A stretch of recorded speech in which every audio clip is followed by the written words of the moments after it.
Kasi sobra-sobra naman yung panglalamang. Okay lang yan kung mga 50 pesos or kasi at least mauunawaan pa yan. Nauunawaan ang mga iba naman nating mga kababayan, nauunawaan yung sitwasyon eh. Kaya lang kasi sa case nito ni Kuya, mantakin mo.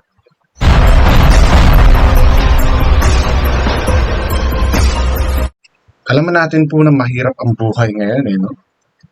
Dito sa Pilipinas na talagang kung hindi ka kakayod eh, at hindi ka didiskarte, wala, gutom ang abutin natin.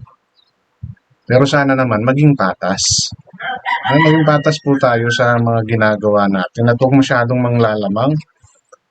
Kasi hindi lang naman po kayo ang mga nahihirapan, kayong mga nanglalamang, no? Hindi naman lang po kayo ang nahihirapan sa buhay. Halos lahat po tayo. So, maging parehas po tayo. Bakit ko ito nasasabi? Kasi ngayon may nagba-viral, no? Na ito yung ano eh, mahirap sa mga taxi driver eh. Hindi ko naman nilalahat, no?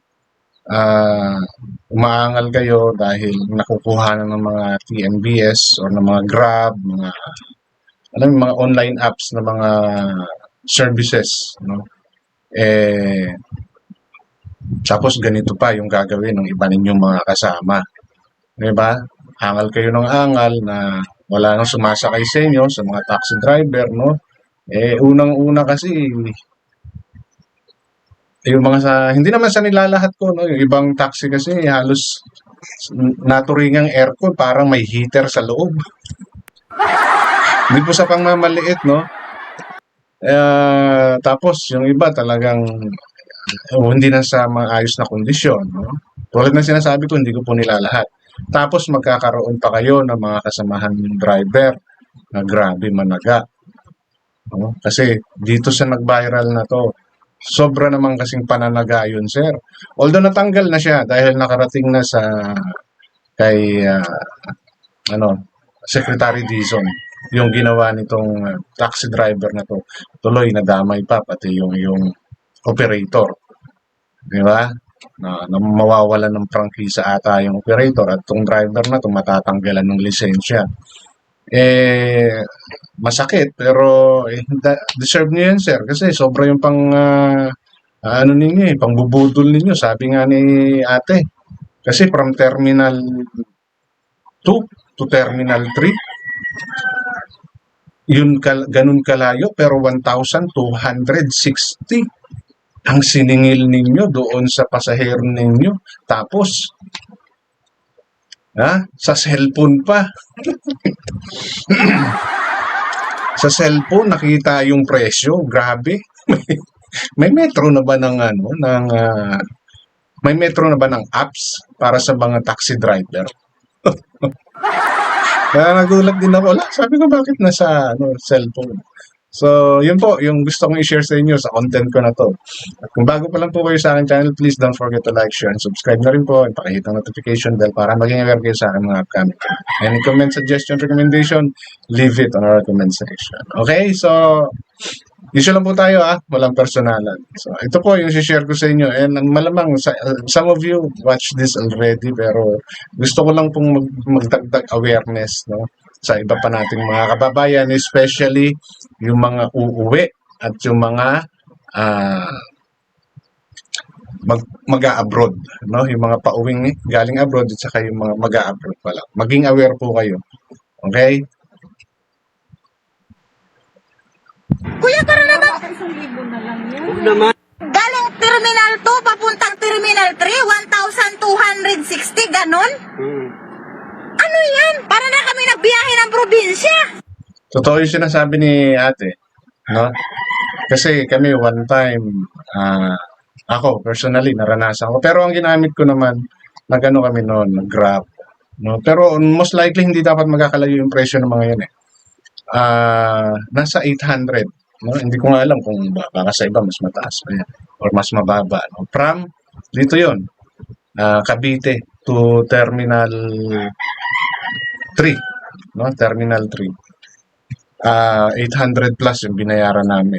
Pero itong kay Kuya, 1,263 Terminal 2 to Terminal 3 lang. Diba? So, grabe ang pananaga mo, Kuya. Ibang klase ka, mukhang gipit na gipit ka. Ano yan? No? Talaga ba ano, ilan ba pamilya natin kuya? Nagtatanong lang kasi grabe yung pananaga mo. 1,260. Yung lapit, ako na-try ko rin from Terminal 3 hanggang PITX 200 something. Ganun kababa yung singil sa akin at gumamit talaga ng metro tapos di hamak na mas malayo yun kaysa sa Terminal 1 to Terminal 2. Diba? Ay Terminal 2 to Terminal 3. Tapos sa'yo 1,260. Tapos sa telepono mo lang nakita yung yung metro, yung binayaran. Grabe, yan, kinumpyut mo. Paki-comment nga po kung meron ng application. No? Hindi ko po kasi alam kung may application na para sa mga metro ng mga taxi na pwede nyo gamitin yung inyong telepono para mag-compute ng bayad para dun sa inyong mga pasahero, para sa mga pasahero. No? Kasi kung meron ba, malupit yun. Hindi po kasi ako aware Hindi po ako aware. Baka lang, no? Baka. Kasi may mga apps nga na para sa mga grabs, no? Pero yun naman, hindi ko lang alam kung ganun din yung apps na meron sa sa mga para sa taxi. Kasi yung mga sa Grab or sa mga online apps na mga transport service may computation na yun, no? May ano talaga sila. But hindi ko lang alam dito kay Kuya. Ginawa yung kanya. Viral ang video na ito ng pasahero na tinaga umano sa pasahe ng isang taxi driver sa NAIA. Mula NAIA Terminal 3 papuntang Terminal 2, ang siningil na pamasahe, 1,260 pesos. Hindi lang ito taga no? Hindi lang ito taga, tinagtad yung victim. No? Hindi lang to basta taga. Tinagtad, ginawang giniling ni Kuya. Grabe, sobra yung paniningil mo. Ano yan, may tax na ba yan? Pati ba mga syntax? Lahat ba ng tax kasama? Utay ang buhay naman yan, Kuya. Grabe. At nakipagtawaran, tingnan ninyo, pakinggan ninyo, tawaran sila. Huwag naman, lugi tayo sa gasolina pabalik, ma'am. 1-1 na lang, sige 1-1. Di na lang kami nag-ano. Salamat Kuya, binawasan mo ng 160, no? Kasi ang tawag ng isang kasama ni Ate, 1,000. Wag naman daw kasi lugi sa gasolina, Kuya. Alam ko 50 na lang, depende kung nasaan ka, no? Pero nasa 650 to 51 ata na lang yung hindi, gasolina pala si Kuya, no? Ewan ko lang kung gasolina ba lahat, karamihan ng taxi, no? Okay, sabihin na natin gasolina. So, maybe mga 53, nasa ganyan. Pero grabe yung singil mo, Kuya. Di ba? Mantakin mo yan. Pero pumayag naman siya, 1-1. Yun ang ina talagang buhay ito. Budol naman kayo. Hindi budol yan, pinaliwanag ko nga siya. Ano? Grabe naman. Sumasagot pa talaga si Kuya, no? Ito yung hindi ko naman lalat, ito yung nakakasira sa ibang mga taxi driver na lumalaban ng parehas. Tapos may mga ganito. Kaya kung minsan nalalahat, na ako personally, I rather choose online apps or yung mga Grab, no? Yung mga yan, yung Uber, yan na lang yung mas magandang gamitin. Kasi yung mga yan, registered talaga yan. And makikita mo yung presyuhan doon sa apps. No, although some of them also hindi sumusunod No, may mga ibang hindi sumusunod din. I don't know. Hindi ko masyadong kabisado pero yung sa amin kasi Grab yung ginamit namin.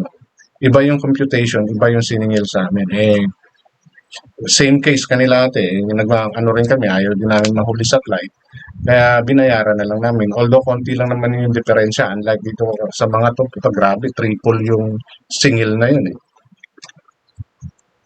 Kayo maningil. Terminal 3 to Terminal 2, 1 to.